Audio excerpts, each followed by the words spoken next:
Welcome to my channel Ayurvedya Uttam Vidya. Today we are continuing with our previous topic Introduction to काय चिकित्सा। आज हम चिकित्सा शब्द की व्युत्पत्ति, निरुक्ति, परिभाषा, पर्याय व भेद के बारे में जानेंगे। सर्वप्रथम चिकित्सा की व्युत्पत्ति की बात करें तो अमरकोश में कहा गया है चिकित्सा रुक प्रतिक्रिया, अर्थात रुक यानी रोग, प्रतिक्रिया इसके प्रति जो हमारा कर्म और क्रिया है वही चिकित्सा है। कित रोग अपनाने धातु में सन प्रत्यय जोड़ने से चिकित्सा शब्द की उत्पत्ति होती है। कित का अर्थ होता है दूर करना, अर्थात रोगों को दूर करना। कित शब्द में चित, सन एवं अ जोड़ने से बनता है केतितुम इच्छा चिकित्सा, अर्थात रोग को दूर करने की इच्छा दूरीकरण चिकित्सा कहलाता है। वार्तिककार अनुसार कित धातु से बने शब्द का अर्थ व्याधि के प्रतिकार, निग्रह, अपनयन, नाशन में किया गया है। निरुक्ति की बात करते हैं। केतितुम इच्छति इति चिकित्सति, इसी को चिकित्सा कहा गया है। भाव प्रकाश जी कहते हैं या क्रिया व्याधि हरणी सा चिकित्सा निगद्यते, अर्थात जो व्याधि को हरने वाली क्रिया होती है वही चिकित्सा कहलाती है। चिकित्सा रोग निदान प्रतिकार्य शब्द सिंधु में कहा गया है कि रोग के कारण का प्रतिकार करना ही चिकित्सा है। चिकित्सा रुक प्रतिक्रिया, रुजह प्रतिक्रिया निरसनम, अर्थात रुक यानी रोग का प्रतिकार करना, रुज यानी पीड़ा का निवारण करना, यही चिकित्सा है। चिकित्सा तत्प्रतिकार ऐसा राजनिघंटु में कहा गया है। अब इसकी परिभाषा की बात करते हैं तो आचार्य चरक ने चरक संहिता सूत्र स्थान अध्याय 9 में चिकित्सा शब्द की परिभाषा बताई गई है। चतुर्नाम भिषक आदि नाम शस्तानाम धातु विकृतय, अर्थात चतुर्नाम भिषक आदि नाम जो 4 चतुष्पाद बताए गए हैं उनका प्रशस्त रूप से उचित रूप से होना, धातु विकृतय प्रवृत्ति होने पर भी, इन चारों चतुष्पादों के प्रशस्त रूप से होने पर भी धातु के विकार की प्रवृत्ति, धातु साम्यर्था अर्थात धातु के विकार को धातु की साम्यता में लगाना, यही चिकित्सा शब्द की परिभाषा है। जैसे कि मॉडर्न में कहा गया है treatment is the care and management of a patient to combat the disease. चिकित्सक औषधि परिचारक व रोगी को प्रशस्त रहने पर धातु की विकृति में धातु साम्य पुनः स्थापित करना, इन सब की प्रवृत्ति ही चिकित्सा है। इसके अलावा आचार्य चरक ने चरक संहिता सूत्रस्थान अध्याय 16 में इसकी एक और परिभाषा का वर्णन किया है। या भी क्रिया भी जायन्ते शरीर धातव समा, या भी अर्थात जो क्रिया भी क्रियाएं करी जाती हैं जायन्ते शरीरी धातव समा, शरीर की धातुओं को सम रखने के लिए सा चिकित्सा वही चिकित्सा, विकारा नाम विकार को दूर करने वाली, कर्म तत् भिषज समृता, और इसी को भिषज कर्म यानी चिकित्सा का कर्म, वैद्य का कर्म कहा जाता है। व्याधि रोग का सम्यक ज्ञान करना, वेदना को दूर करना ही वैद्य का वैद्यत्व कर्म और यही चिकित्सा है।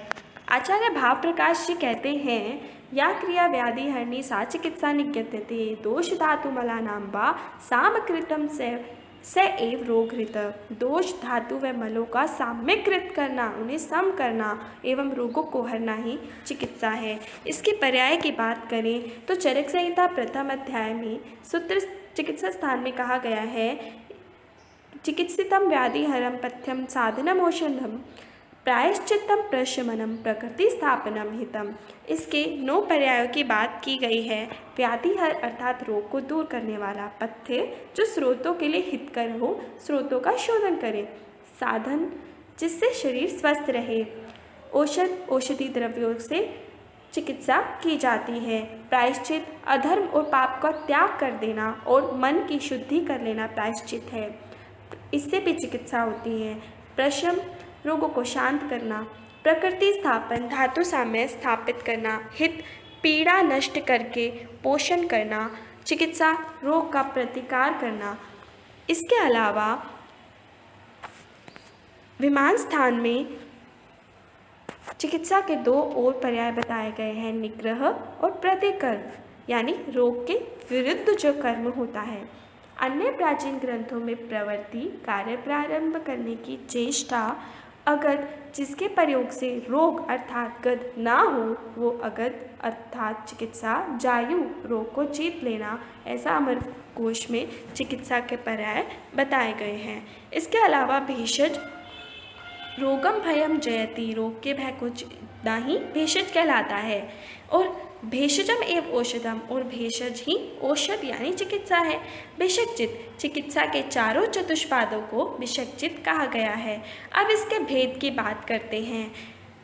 चिकित्सा के अनेकों भेदों का वर्णन आचार्य चरक अनुसार रोग वर्ण समुत्थान आदि भेद से असंख्य हो सकती है, परंतु व्यवहार में चिकित्सा के जिन भेदों का प्रयोग चिकित्सार्थ किया जाता है उनका वर्णन हमने यहाँ किया है। अब हम चिकित्सा के एकविध भेद की बात करते हैं।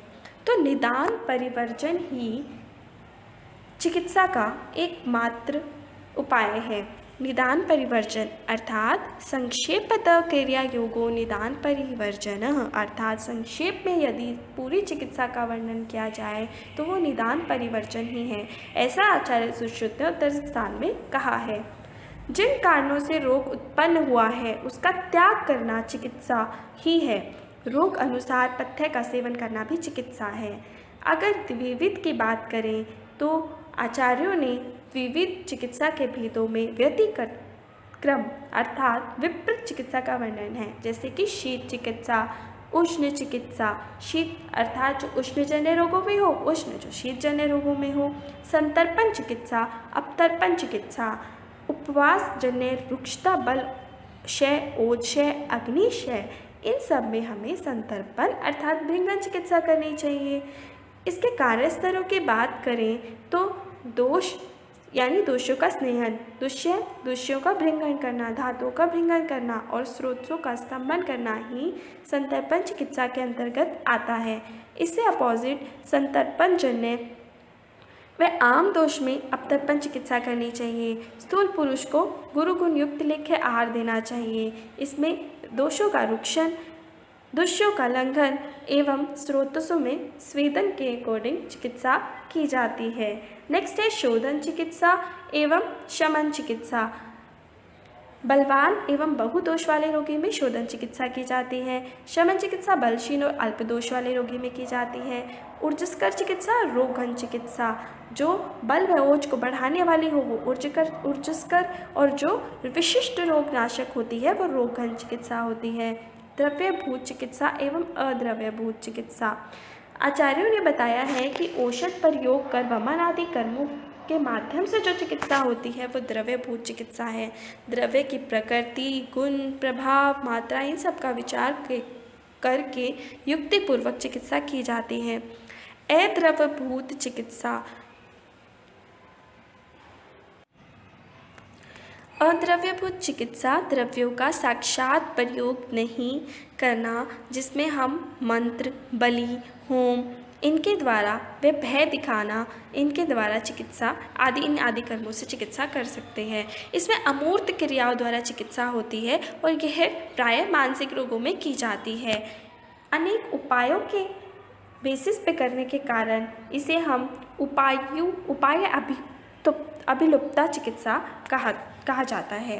अब इसके अलावा रसायन चिकित्सा एवं वाजीकरण चिकित्सा, रोग शमन चिकित्सा एवं अपुनर्भव चिकित्सा ये द्विविध भेद में बताई गई है।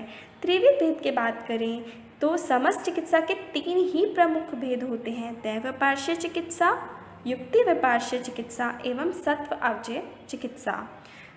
सर्वप्रथम दैवपार्श्व चिकित्सा की बात करें तो this is called divine therapy, अर्थात we have to faith in anything, किसी भी चीज़ में फेथ विश्वास रखकर चिकित्सा करना, यही दैवपार्श्व चिकित्सा है। पूर्व कर्म को दैव कर्म कहते हैं। पूर्व जन्म कृत शुभ या अशुभ कर्मों की शांति के लिए यह चिकित्सा होती है। इसमें मुख्यतः प्राय मानसिक रोग आचार्य चरक मानते हैं उन्माद, अपस्मार, कुष्ठ, प्रमेह, बाल ग्रह इन सब की चिकित्सा मंत्र मणि उपहार होम प्रायश्चित मंगल कर्म आदि से करी जाती है। इससे रोगी में आत्मविश्वास, मन को नियंत्रित करने की शक्ति, मनोबल बढ़ता है, मानसिक तनाव दूर होता है एवं मनोग्लानि नहीं होती। इसके अलावा आचार्य सुश्रुत मानते हैं इसमें ज्वर, व्रण, जाटे आदि रोग, कालकृत रोगों में, इन सब में दैव विपार्श्य चिकित्सा करनी चाहिए। आचार्य वाग्भट ने यम, नियम एवं अष्टांग योग के द्वारा इस चिकित्सा को करना बताया है। अब युक्ति विपार्श्य चिकित्सा की बात करते हैं। This is called rational therapy. युक्ति विपार्श्यम पुनः आहार औषधम द्रव्यानाम योजना। आहार औषध द्रव्यों की योजना करना ही युक्ति विपार्श्य चिकित्सा है। इसमें मुख्यतः दोष, दुष्य, देश, काल आदि, व्यय, साथ में सहन, इन सब का विचार करके औषध को आहार, चूर्ण, वटी रस आदि कल्पों के रूप में दिया जाता है। यह प्रायः दोषज एवं शारीरिक रोगों की चिकित्सा होती है। इसके पुनः 3 भेद माने गए हैं। अंतःपरिमार्जन चिकित्सा अर्थात जो अंतर्भाग में प्रवेश कर अपथ्य सेवन चले रोगों को नष्ट करें, इसमें वमन आदि कर्म आते हैं। बहिर्परिमार्जन चिकित्सा ये बाह्य ही प्रयोग की जाती है। इसमें अभ्यंग, स्वेद, लेप, प्रदेह ये सब चिकित्सा आती है। शस्त्र प्रणिधान चिकित्सा यानी जो शल्य तंत्र में कही गई छेदन, भेदन आदि चिकित्साएं हैं। अब सत्वाज्य चिकित्सा की बात करते हैं। This is called psychotherapy. सत्व अर्थात मन, अजय मतलब इसे जीत लेना, यही सत्वाज्य चिकित्सा है। इसमें धी, धृति, समृद्धि, विभ्रंश, प्रज्ञा, अपराध आदि को रोकना ही सत्वाज्य होता है। मनोग्रह के लिए हम अष्टांग योग, यम, नियम, आसन, प्राणायाम, प्रत्याहार, धारणा, ध्यान, समाधि इन सब का प्रयोग कर सकते हैं। इसके अलावा आत्मज्ञान, देश ज्ञान, कुल ज्ञान, काल ज्ञान, बल ज्ञान, इन सब का एवं आध्यात्मिक ज्ञान रखने से हमें मानसिक सुख, मानसिक शांति प्राप्ति होती है। इसके अलावा सद्वृत्त का पालन करना, वृद्धजनों की सेवा आदि करना और काम, क्रोध आदि, भय, हर्ष, इच्छा, ईर्ष्या, द्वेष, लोभ आदि इन भावों की प्रतिद्वंद अर्थात इन्हीं के विपरीत मानस भावों से चिकित्सा की जाती है। इसके अलावा आचार्यों ने त्रिविध भेदों में आसुरी चिकित्सा यानी जो शस्त्र द्वारा हो, दैवी चिकित्सा जो रस रसायन कर्मों द्वारा, मानुष्य चिकित्सा जो कषाय चूर्णवटी द्वारा कल्पों से की जाती है, भौम द्रव्य, ये 3 भेद माने हैं। फिर इसके अलावा भौम द्रव्य से चिकित्सा करना, ओद्भिद द्रव्यों से एवं जागम द्रव्यों से, ये 3 प्रकार माने हैं। नेक्स्ट अपकर्षण चिकित्सा, जिसमें अगर बाह्य और आभ्यंतर की बात करें तो बाह्य जैसे कृमि, कंटक, ग्रंथि, अर्बुद आदि इन शल्यों को खींच कर निकाल लेना। आभ्यंतर वमन आदि जो पंचकर्म होते हैं ये दोषों को अंदर से खींच कर बाहर निकाल देते हैं, तो ये बाह्य हो गया। प्रकृति विख्यात चिकित्सा, प्रकृति अर्थात जो नेचुरल एनवायरनमेंट है, जो एंटीजन को ग्रो करने के लिए, पैथोजन को ग्रो करने के लिए सुटेबल है, उसे चेंज कर देना, विघात यानी उसे नष्ट कर देना। तो बाह्य में क्या करते हैं, इन्हीं के रोग उत्पादक द्रव्यों के विपरीत द्रव्यों का लेप कर देते हैं, और अभ्यंतर में क्या करते हैं, उन्हीं के विपरीत का हम सेवन करा देते हैं। इसके अलावा तीसरा है निदान परिवर्जन करना, यानी निदानों को छोड़कर पथ्य सेवन कर लेना। नेक्स्ट त्रिविध में है हेतु विपरीत चिकित्सा, व्याधि विपरीत चिकित्सा और उभय विपरीत चिकित्सा। चतुर्विध चिकित्सा की बात करें तो आचार्य सुश्रुत ने इसके 4 प्रकार कहते हुए इसे आदर्श चिकित्सा माना है।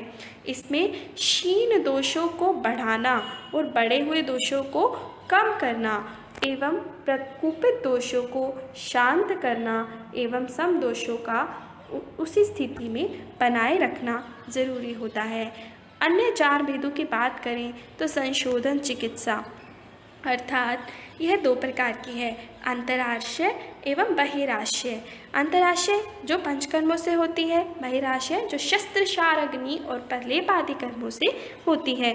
संशमन चिकित्सा की बात करें तो यह भी 2 प्रकार की है, आभ्यंतर एवं बाह्य। आभ्यंतर जो पाचन, लेखन, भृंगन, रसायन, वाजीकरण इन कर्मों से होती है, और बाह्य चिकित्सा अलेप, परिषेक, अवगाह, अभ्यंग, शिरोबस्ती, गंडूश, कवल इन सब से होती है।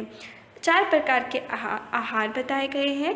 इसके अलावा आचार की बात करें तो कायिक, वाचिक, मानसिक इन 3 प्रकारों से आचार से चिकित्सा कर सकते हैं।